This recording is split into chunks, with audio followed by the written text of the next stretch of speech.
Hey everybody, I hope that you are doing well. In this video, I'm going to be going over the Module 4 assignment with you. So Module 4 is an exciting point in the course, partly because the topic is really interesting, but also on kind of just a student level, this is kind of marking the halfway point in the course. So you've done 1, 2, 3, and after Module 4, you have 5, 6, 7. So once you complete Module 4, you're already halfway done with the course. So that's a big milestone, especially as crazy as things are right now. And I know the world is stressful, not only a pandemic, but an election, all of your courses being online. It's been a wild fall. So congrats on making it this far, and please hang in there because you're all doing a really great job. So let's go ahead and get into what we're doing in Module 4. So Module 4 again covers 3 chapters. So Chapter 8, 9, and 13. Chapter 8 covers the concept of deviance.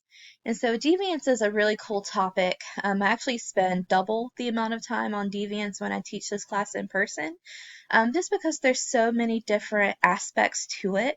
I could dig out theoretical concepts of deviance all day long, but it's also kind of innately interesting. My students usually find this chapter one of the most interesting parts of the course, so I hope that you will too. Your assignment revolves around your understanding of deviance.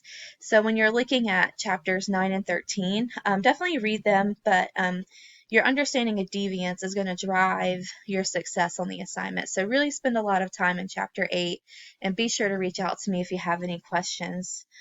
So one of the biggest things you need to understand about deviance is that deviance is considered any deviation, which is how it gets its name, deviation, so any difference from the norm. And we've been talking about norms so far in the course.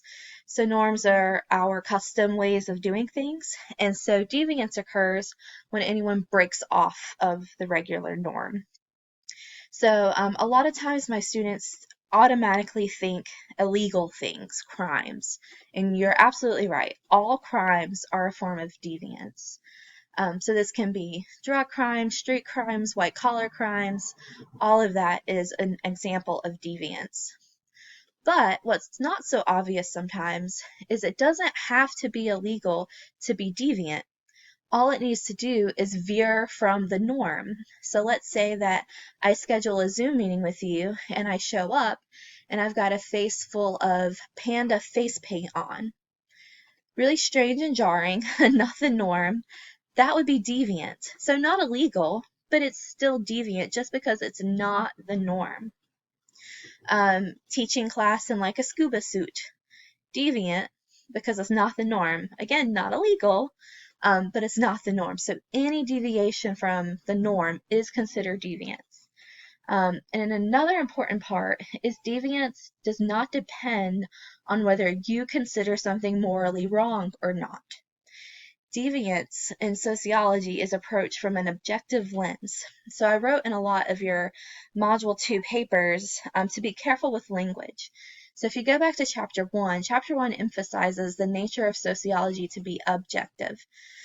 That means in these behaviors that we are analyzing, observing, making theory about, we're not passing our own moral judgments on them because that would get in the way of our scientific understanding of them.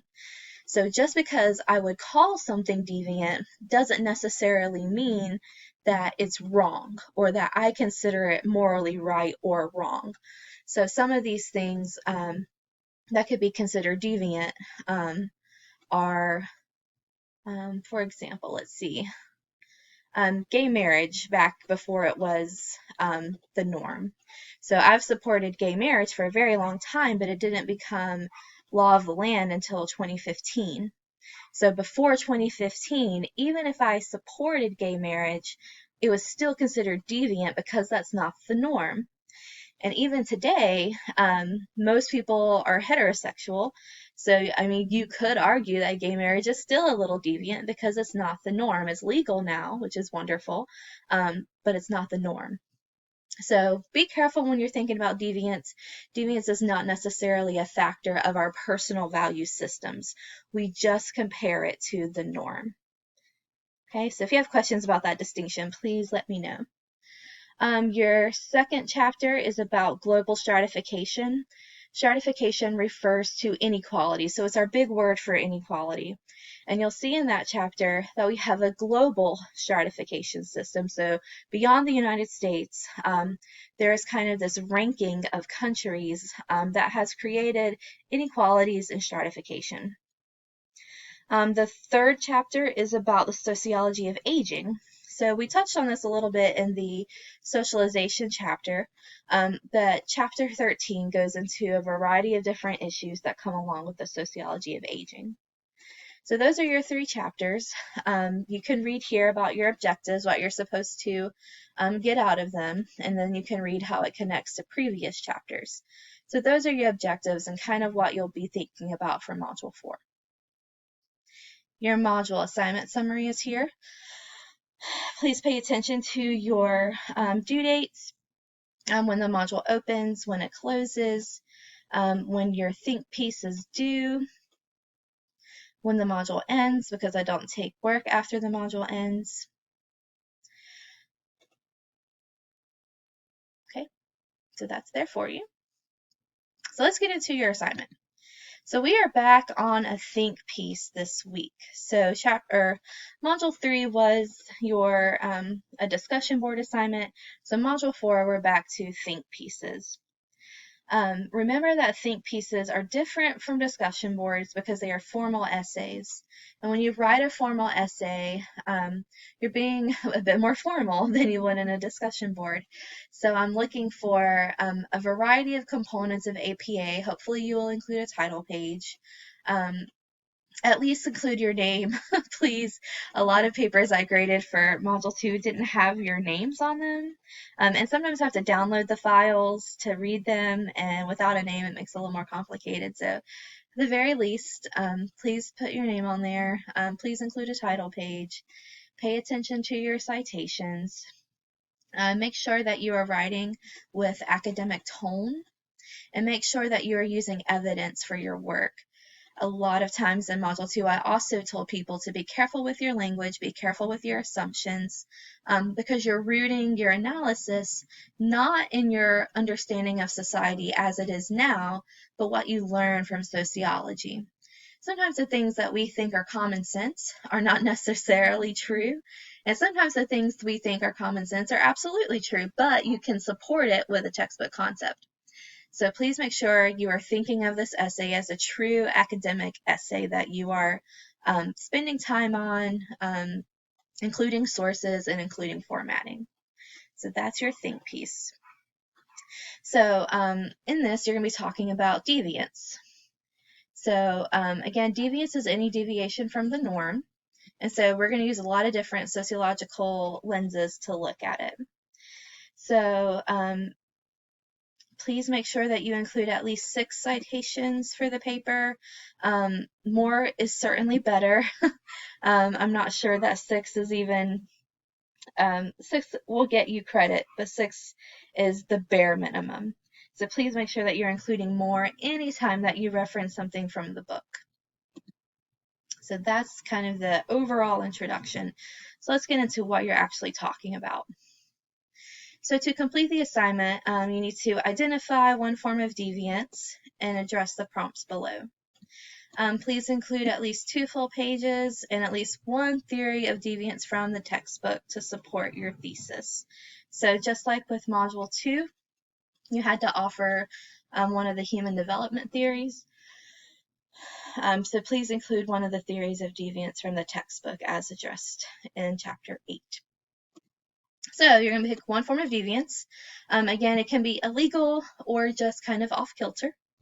That's up to you how crazy or how uncrazy you want to go.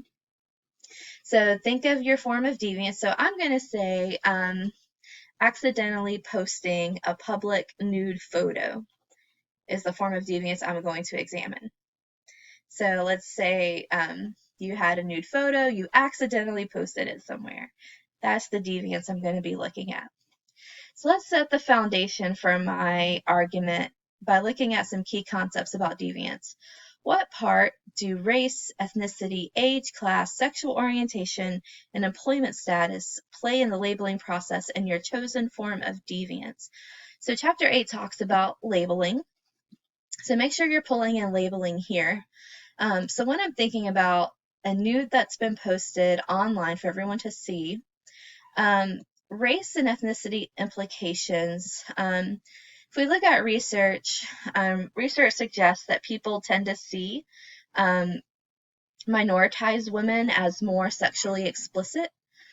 So that could be a factor here. People make judgments about race sometimes. Age is an interesting one because if I were underage, it would technically be pedophilia content.